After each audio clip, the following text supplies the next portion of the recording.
Hi hello வணக்கம் and welcome to 70mm stories channel. So நம்ம சேனலில் ரொம்ப நாளைக்கு அப்புறம் ஒரு ரியல் டைம் ஸ்டோரி, ஒருத்தருடைய கதை ப்ளஸ் ஒரு ஃபேண்டசி எலமெண்ட்ஸோடு சேர்த்து ஒரு கதைக்களத்தை வந்து கொண்டு வந்திருக்கோம். ரொம்ப மாதங்களாச்சு இதில் போகிறதுக்கு.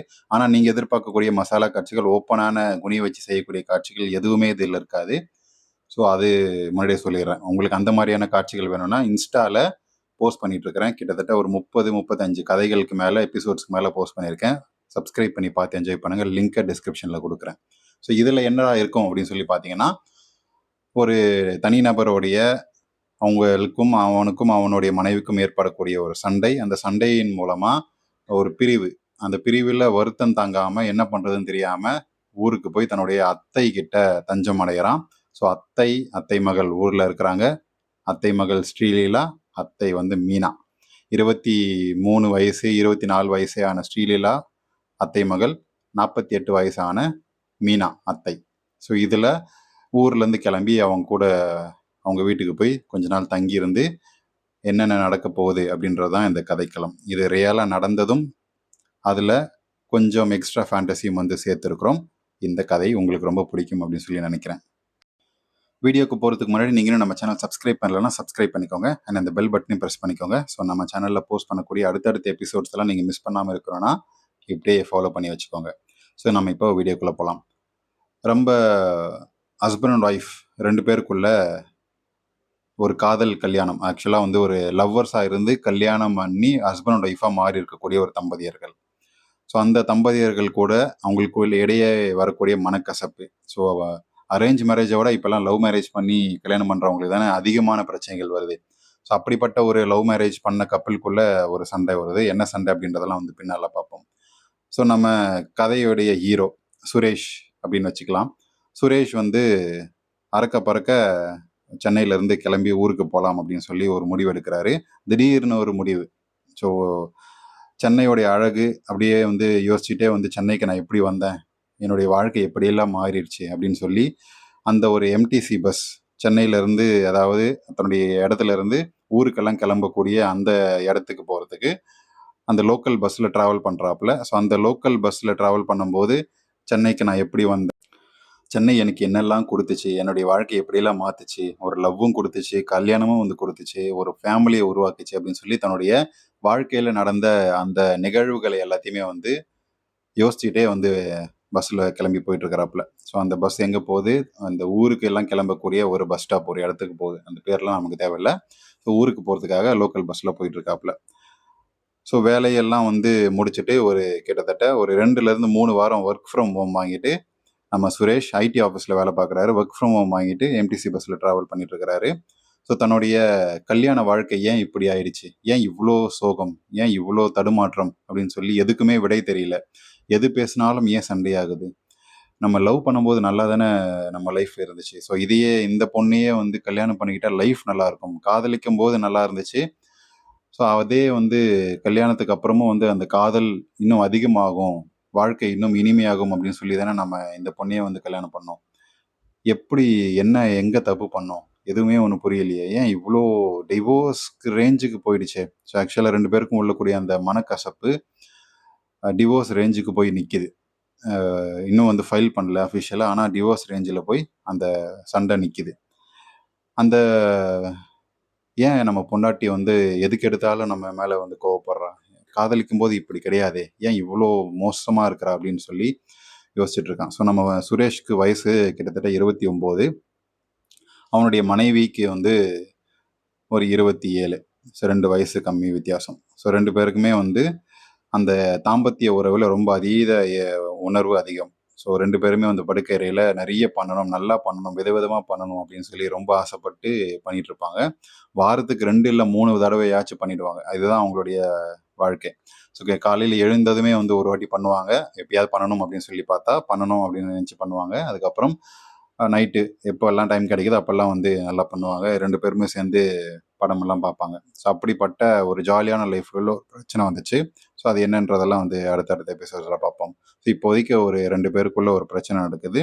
ஸோ இப்படியே யோசிச்சுட்டு இருக்கும்போது நம்ம இறங்கி இந்த ஊருக்கெல்லாம் போகக்கூடிய அந்த பஸ்ஸில் வந்து ஏறி உட்காந்துட்டான். ஸோ கீழே வந்து உட்காந்துட்டு போகக்கூடிய ஆட்கள், ஸோ கீழே வந்து செமி ஸ்லீப்பர், இவனுடைய சீட் வந்து மேலே ஸ்லீப்பரில் புக் பண்ணியிருக்கிறான். ஸோ அப்படியே வந்து ஒரு பாட்டை வந்து கேட்டுட்டு மேலே ஏறி தன்னுடைய சீட்டில் ஏறி உட்காந்துட்டான். ஸோ உட்காந்துட்டு திரும்பவும் தன்னுடைய வாழ்க்கையை வந்து ரிவைன் பண்ணிட்டு இருக்கிறான். ஸோ இப்படி தன்னுடைய லவ் லைஃப்பும் தன்னுடைய தாம்பத்திய லைஃப்பும் நல்லா தான் போயிட்டு இருந்துச்சு. ஸோ 2 பேருக்குமே எங்கே சண்டை வந்து எதுக்கு சண்டை வருதுன்னா, வீட்டில் இருந்து சின்ன சின்ன வேலை செய்யறதுலேருந்து, அப்புறம் வந்து சுரேஷ் வந்து வேற ஒரு பெண் கூட வந்து தொடர்புல இருக்கிறான் அப்படின்ற ஒரு சந்தேகத்தின் பேர் வழியில் வரக்கூடிய ஒரு சண்டையா இருக்கட்டும். அப்புறம் வந்து நீ என்ன சொல்றது, நான் என்ன கேட்கறது அப்படின்ற ஒரு சண்டை அப்படின்னு சின்ன சின்ன சண்டையிலிருந்து எடுத்த எடுப்புக்கு எல்லாத்துக்குமே வந்து 2 பேருக்கும் அவ்வளோ சண்டை.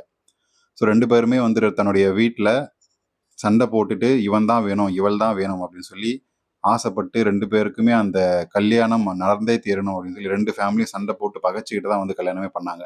ஸோ அதுக்கப்புறம் ஃபேமிலியும் ஓரளவுக்கு ஒன்று சேர்ந்துச்சு. கல்யாணம் ஆகி ஒரு 1, 2 வருஷம் வந்து முடிஞ்சிருச்சு. ஸோ 2 வருஷம் நல்லா தான் போச்சு. அதுக்கப்புறம் தான் வந்து சண்டை.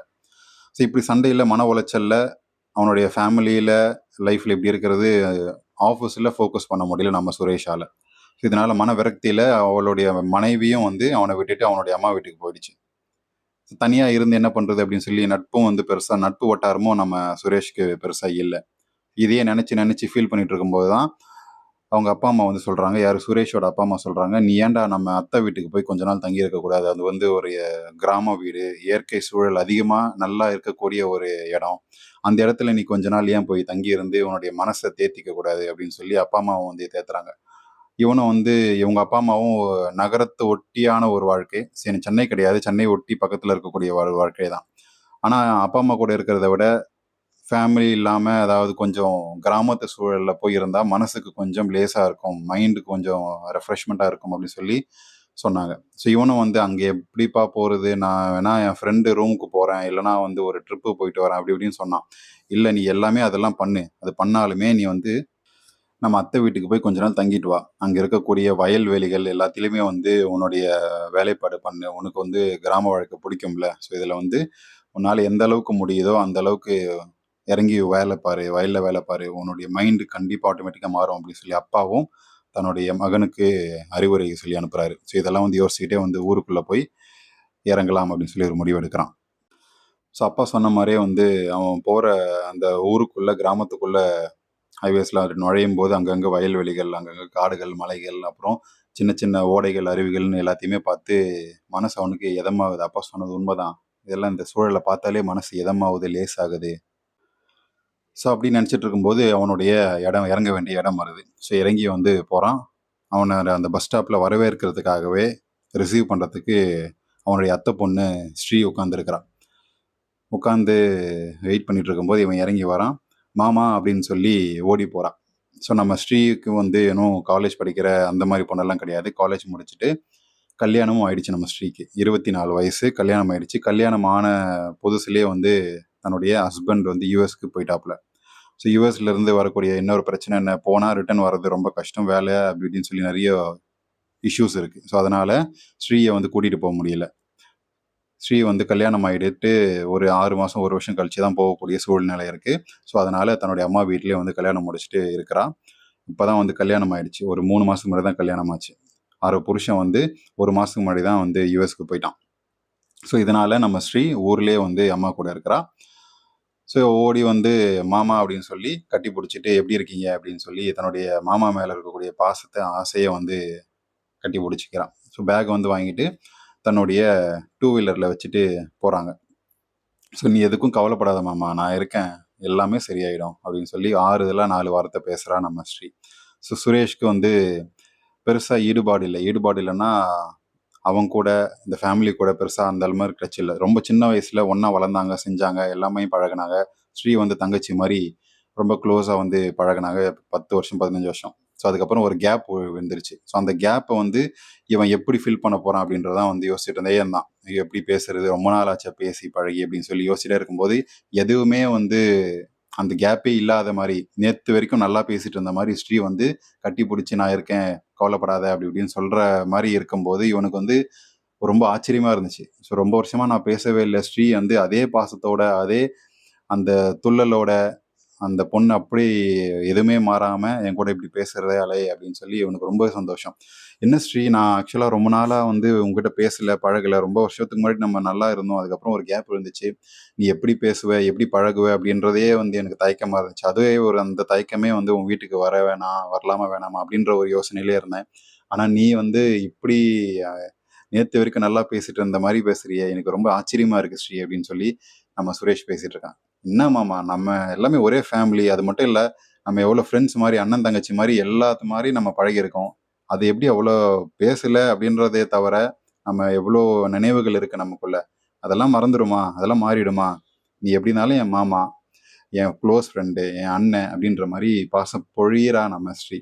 ஸோ இதனால் ரொம்பவே சந்தோஷப்பட்டு ரொம்ப தேங்க்ஸ் ஸ்ரீ, நான் என்னமோ ஏதோ நினச்சிட்டு வந்தேன், நீ அந்த மாதிரி இல்லை, ரொம்ப தேங்க்ஸ் அப்படின்னு சொல்லி ஸ்ரீயை வந்து பின்னாடி வண்டியிலேருந்து பின்னாடி இருந்து இடுப்புலேருந்து கட்டி பிடிக்கிறான். கட்டி பிடிச்ச உடனே நம்ம ஸ்ரீக்கு வந்து ஒரு ஒரு கூச்சம். டேய் மாமா, நான் முன்ன மாதிரி இல்லைடா, எனக்கு இப்போ கல்யாணம் ஆயிடுச்சு, என் புருஷன் இருக்கான், எனக்கு அங்கெல்லாம் வந்து கட்டி பிடிக்கக்கூடாது, கையெடு அப்படின்னு சொல்லும்போது, என்னதான் புருஷன் இருந்தாலும் நானும் முறமாமன் தான்டி, நான் அதெல்லாம் பண்ணுவேன் அப்படின்னு சொல்லி மறுபடியும் வந்து கட்டி பிடிக்கிறான். டேய் ஊருக்குள்ளே வந்துட்டோம், எப்பயாவது கையேடுறா அப்படின்னு சொல்லி கையை தட்டி விடுறான். ஸோ இப்படி வந்து இவங்களுக்குள்ள ஒரு கொஞ்சல், இவங்களுக்குள்ள அந்த ஒரு நெருக்கம் அப்படின்றது பார்த்த உடனே வந்து பத்திக்கிச்சு, நெருக்கமும் வந்து ஏற்படுது. ஸோ இப்படி இருக்க சூழ்நிலை தான் வந்து நேராக அவனுடைய வீடு வந்து இறங்குது. ஸோ வீடு வந்து இறங்கின உடனே வந்து ஆரத்தியோட அத்தை நிற்கிறாங்க. அத்தையை பார்க்கும்போது அவனுக்கு அப்படியே ஸ்ரீயை விட பன்மடங்கு அழகா இருக்கிறாங்க நம்ம மீனா அத்தை. எப்படி இருக்கீங்க அத்தை அப்படின்னு சொல்லி கேட்கும்போது, எனக்கு என்னடா நான் ஜம்முன்னு இருக்கேன் அப்படின்னு சொல்லி அத்தை வந்து சிரிச்சுக்கிட்டே வந்து வரவேற்கிறாங்க. ஸோ இத்தனை வருஷங்களெல்லாம் வந்து பார்க்காம பேசாமல் இருந்துட்டல்ல அத்தை, சாரி அத்தை அப்படின்றபோது அவனுக்கு அப்போ தான் வந்து தோணுச்சு, பொண்டாட்டி கூட இருக்கக்கூடிய சண்டையில் 2 வருஷம் நம்ம என்னென்னலாம் இழந்திருக்கோம், நம்ம சொந்தங்கள் கூட சிரித்து பேசியே நம்ம இல்லையே அப்படின்னு சொல்லி ரொம்ப வருத்தப்பட்டான் சுரேஷ். அம்மா, மாமாவே இப்போ தான் வந்து நம்ம வீட்டுக்கு பழசெல்லாம் மறந்து சந்தோஷமாக இருக்கணும்னு சொல்லி வந்திருக்காரு, அவர்கிட்ட போய் ஏன் இந்த மாதிரிலாம் பண்ணுறேன் அப்படின்ற, அதுவும் வாசலில் வச்சுக்கிட்டே அப்படின்னும் போது தான் நான் ஒருத்தி கிறுக்கி அப்படின்னு சொல்லி மீனா தலையில் அடிச்சுக்கிட்டு தன்னுடைய ஆரத்தியை வந்து சுற்றி போட்டுட்டு, வா மாப்பிள்ள உள்ளுக்குள்ள வீட்டுக்குள்ளே போகலாம் அப்படின்னு சொல்லி சுரேஷை கூட்டிகிட்டு போகிறான். ஸோ சுரேஷ் வந்து உள்ளே போனதுமே வந்து பார்த்ததுலேருந்து இப்போ வரைக்கும், அத்தை நீ இன்னும் இளமையே குறையாமல் எப்படி இவ்வளோ அழகாக மெயின்டைன் பண்ணுற, நல்லா நல்லா சாப்பிட்ணும்டா அப்படின்னு சொல்லி மீனா சொல்கிறான். அதெல்லாம் ஒன்றும் இல்லை, நல்லா மேக்கப் போடுறீங்க. டேய் நான்லாம் மேக்கப்பே போடுறது இல்லைடா, அப்படியே இந்த கிராமத்து சூழல், தண்ணி, சாப்பாடு எல்லாமே அதுவும் காரணம் இல்லை அப்படின்னு சொல்லி பேசிகிட்டு இருக்கிறாங்க. ஸோ 2 பேருமே இப்படி தன்னுடைய அந்த பழைய நினைவுகள் எல்லாத்தையுமே வந்து கொஞ்சம் கொஞ்சமாக பேச ஆரம்பிக்கிறாங்க. ஸோ அம்மா, மாமாவுக்கு ஏதாவது சாப்பிட கொடு, வந்ததுலேருந்து பேசிகிட்டே இருக்க நெய் நெய் அப்படின்னு சொல்லி சீதா சொல்லும்போது, நீ எடுத்துன்னு வந்து கொடுடி, நான் சமைச்சு தானே வைக்கிறேன், நீ எடுத்துன்னு வந்து கூட கொடுக்க மாட்டியா அப்படின்னு சொல்லி அவங்க 2 பேரும் சண்டை போட்டுக்கிறாங்க. இது நாங்கள் இப்படி தான் எப்படியுமே சண்டை போட்டுப்போம்ப்பா, அது எதுவும் பெருசாக கண்டுக்காத அப்படின்னு சொல்லி நம்ம மீனா அத்தை சொல்கிறாங்க. அத்தை நாங்களும் அப்படி தானே, அவங்க என் பர்சனல் லைஃபே நானும் என் பொண்டாட்டியும் போடாத சண்டையா, சண்டை போட்டதால் தான் நான் இந்த நிலைமைக்கு வந்து நிற்கிறேன், உனக்கு என்னடா நிலைமை, நல்லா தான்டா இருக்கிற, எல்லாமே நல்லா மாறும்டா அப்படின்னு சொல்லி அத்தையும் வந்து பாசிட்டிவ் பேச ஆரம்பிக்கிறாங்க. ஸோ இப்படி நம்மளுடைய கதையின் நாயகன் சுரேஷ் தன்னுடைய பர்சனல் லைஃப்லேருந்து வெளியே வந்து தன்னுடைய அத்தை வீட்டில் வந்து ஐக்கியமாகறான். அத்தை வீட்டில் கொடுக்கக்கூடிய இந்த விருந்தோம்பல் இவனுக்கு ரொம்ப ரொம்ப பிடிச்சி போச்சு. ஸோ இவங்க மீட் பண்ண விஷயம் எல்லாமே வந்து இப்போ உங்கள் கதைக்குள்ளே கொண்டு வந்துட்டேன். ஸோ நீங்கள் எப்போவுமே ஒரு ஹெட்செட்டை போட்டுக்கோங்க, ஹெட்செட்டை போட்டுட்டு அப்படி ஓரமாக போய் உட்காந்துக்கிட்டு தன்னுடைய கதையை, நான் சொல்லக்கூடிய கதையை கேட்டிங்கன்னா அந்த கதைக்குள்ளே நீங்கள் போவீங்க, அந்த கிராம சூழல் எல்லாமே உங்களால் இமேஜின் பண்ண முடியும். ஸோ உங்களோட இமேஜினேஷன் பவரும் அதிகமாகும். இப்படி இருக்கும்போது உங்களுக்கு இப்போ கதைக்குள்ளே போயிட்டீங்க, எல்லாருமே வந்து மிங்கிள் ஆயிட்டாங்க. ஸோ அடுத்தடுத்த எபிசோடில் நம்மளுடைய சுரேஷும் நம்மளுடைய ஸ்ரீயாவும், ஸ்ரீலீலா அப்படின்னு சொல்லக்கூடிய ஸ்ரீ, அவங்களுடைய அம்மாவான மீனா, இவங்கெல்லாம் வந்து எப்படி ஒன்று மண்ணுமாக பண்ண போகிறாங்க, அதாவது ஒன்று மண்ணுமாக சந்தோஷமாக இருக்க போகிறாங்க. அப்புறம் ஸ்ரீயும் சுரேஷும் வந்து ஒன்றா இப்படி பண்ண போகிறாங்க, அதை நம்ம அத்தை ஒளிஞ்சிருந்து பார்க்க போகிறாங்க. அப்புறம் அத்தையும் வந்து கோதாவில் இறங்க போகிறாங்க. ஸோ இதெல்லாம் வந்து அடுத்தடுத்த எபிசோடில் இருக்க போகுது. ஸோ இந்த எபிசோடு உங்களுக்கு எப்படி இருந்துச்சு, பிடிச்சிருக்கு இல்லையா? ரொம்ப பிடிச்சிருக்கும் அப்படின்னு சொல்லி நான் நினைக்கிறேன். நீங்கள் என்ன நினைக்கிறீங்க கமெண்ட் செக்ஷனில் மென்ஷன் பண்ணுங்கள். ஸோ இந்த வீடியோ உங்களுக்கு கண்டிப்பாக பிடிச்சிருக்கும்னு நினைக்கிறேன். நீங்களும் நினச்சிங்கன்னா லைக் பண்ணுங்கள், ஷேர் பண்ணுங்கள், சப்ஸ்கிரைப் பண்ணுங்கள். இன்ஸ்டாகிராமில் ரொம்ப ஓப்பனாக பேசக்கூடிய ஸ்டோரிஸ் எல்லாம் இருக்குது, அதோட லிங்க் டிஸ்கிரிப்ஷனில் கொடுக்குறேன், மறக்காமல் சப்ஸ்கிரைப் பண்ணி பார்த்து ரம்யா ஆண்டி சீரீஸ், கீர்த்தி சுரேஷ் அப்படின்னு சொல்லி பல சீரீஸ் இருக்குது, பார்த்து என்ஜாய் பண்ணுங்கள்.